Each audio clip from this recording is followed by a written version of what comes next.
क्या बिहारी भाई, कहाँ चली तुम्हारी सवारी और कहाँ छोड़ा है अपना दिल?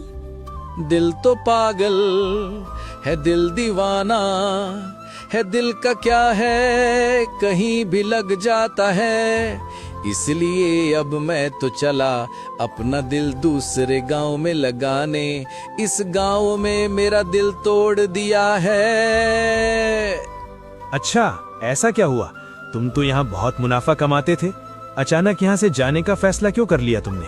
क्या बताऊं, अब तुम्हें भी पता चलेगा। एक बार बाजार में चिकन लेने जाना, चिकन के भाव इतने बढ़ गए हैं कि 100 रुपए में बिरयानी बेचूं फिर भी मुनाफा नहीं होगा। इसलिए अब मैं दूसरे गांव जा रहा हूं, कुछ और बेचूंगा। अच्छा, फिर तो हमें और दिक्कत होगी।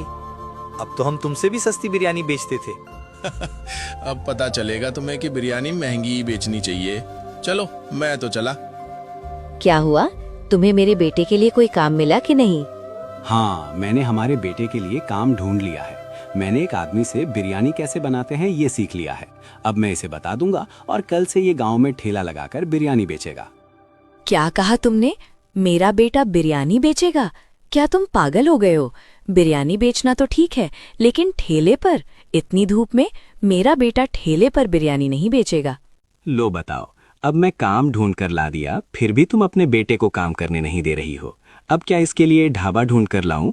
हाँ, तुम इसके लिए ढाबा ढूंढ कर लाओ। गांव के सरपंच हो ना कहीं से कोई रास्ता निकालो और ढाबा ढूंढ कर लाओ, तभी ये काम करेगा। अच्छा, ठीक है, फिर मैं कुछ करता हूँ। तभी सरपंच वापस घर से बाहर किशोर के ढाबे पर जाने लगता है।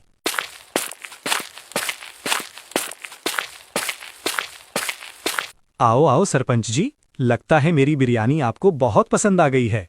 खाए बिना रह नहीं पा रहे हो। सुबह ही तो 2 प्लेट बिरयानी ली थी आपने। हाँ, बिरयानी तो तुम्हारी बहुत अच्छी है, लेकिन मैं यहाँ बिरयानी लेने नहीं आया, मैं यहाँ कुछ काम से आया हूँ। अच्छा, कैसा काम सरपंच जी?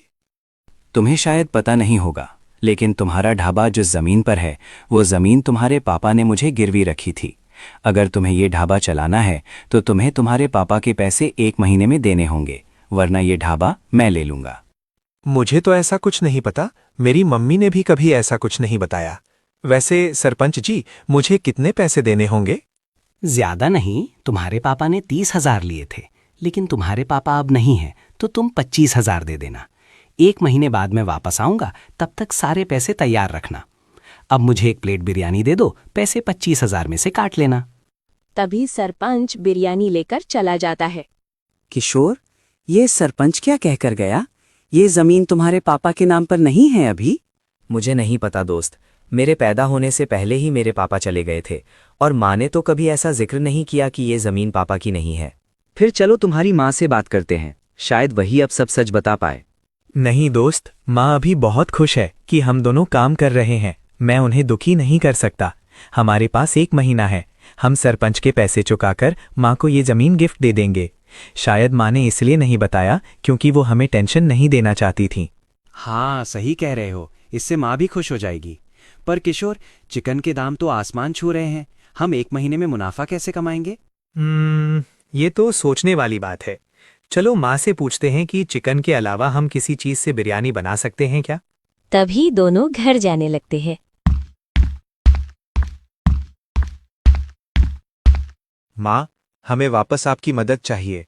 अभी हमें दुकान खोले कुछ ही दिन हुए हैं और चिकन महंगा हो गया है। अच्छा, तो इसमें मैं तुम्हारी क्या मदद कर सकती हूँ? तुम्हारे लिए अब क्या मैं चिकन सस्ता करवाऊँ? नहीं माँ, क्या आप हमें ऐसा कुछ रास्ता बता सकती हैं जिससे हम बिना चिकन के भी बिरयानी बना सकें? नहीं बेटा, बिना चिकन के तो बिरयानी में स्वाद ही नहीं आएगा, और बिना चिकन की कोई बिरयानी नहीं होती। अगर तुम चिकन नहीं डालोगे तो वो पुलाव बन जाएगा।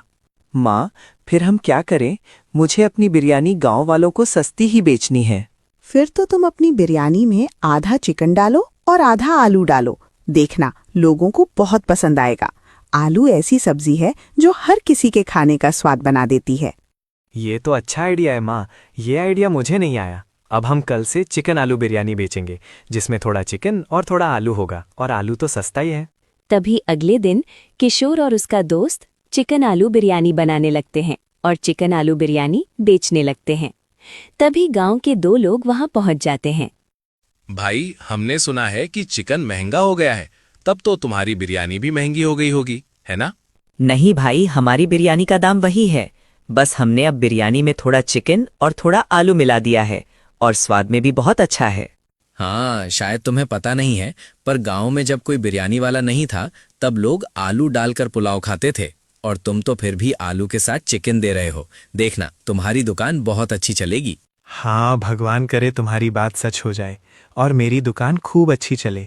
अब तो बिहारी भी नहीं है तो सब यहीं आएंगे। हाँ, अब मुझे जल्दी से एक प्लेट बिरयानी दे दो। तभी किशोर उसे बिरयानी देता है और देखते ही देखते बहुत लोग दुकान पर आ जाते हैं। किशोर का ढाबा खूब अच्छा चलता है और फिर 1 महीने बाद किशोर और उसका दोस्त चलो भाई, आखिरकार हमारे पास 25,000 रुपए हो गए। अब हम ये पैसे सरपंच को दे आते हैं और अपना ढाबा हमेशा के लिए सरपंच से ले लेते हैं। हाँ चलो चलते हैं। सरपंच यहाँ आए उससे अच्छा हम ही उसके घर चलते हैं और सारा पैसा उनको दे देते हैं। तभी दोनों सरपंच के घर जाने लगते हैं और घर के बाहर आते हैं तो देखते हैं कि सरपंच किसी से कुछ बात कर रहा होता है। सुनो, तुम्हें मैंने एक जरूरी काम के लिए बुलाया है। असल में एक ढाबा है, मैं चाहता हूँ कि तुम उस ढाबे के कागजात मेरे लिए बनाओ। हाँ, ये तो बहुत ही आसान काम है। भला मैं एक वकील हूँ, ये सब काम तो मेरे बाएं हाथ का खेल है। हाँ, लेकिन बात ऐसी है कि वो ढाबा मेरा नहीं है। 2 लोग उस ढाबे को चलाते हैं और जिसके नाम पर वो ढाबा था वो अब इस दुनिया में नहीं है, इसलिए इसका कोई सबूत नहीं है कि ढाबा किसका है। तो बताओ, क्या तुम वो ढाबा मेरे नाम पर कर पाओगे? काम तो थोड़ा मुश्किल है, लेकिन मैं ये काम कर दूंगा। बस थोड़ा पैसा ज्यादा लगेगा। आखिर ये तो 2 नंबर का काम है, इसलिए पैसे ज्यादा ही लगेंगे। तुम पैसों की चिंता मत करो, बस मेरा काम करो, तुम्हारी जेब पैसों से भर दूंगा। ये सब सुनकर किशोर और उसका दोस्त अंदर आ जाते हैं और कहते हैं, सरपंच जी, ये क्या? मैंने सब सुन लिया है। आप मेरे साथ चाल चलकर मेरे पैसे के साथ साथ मेरा ढाबा भी लेना चाहते थे। ये तेरा ढाबा है? तेरे पास इसका क्या सबूत है? तू कुछ नहीं कर पाएगा, मेरा याद रखना। मेरे पास सबूत है।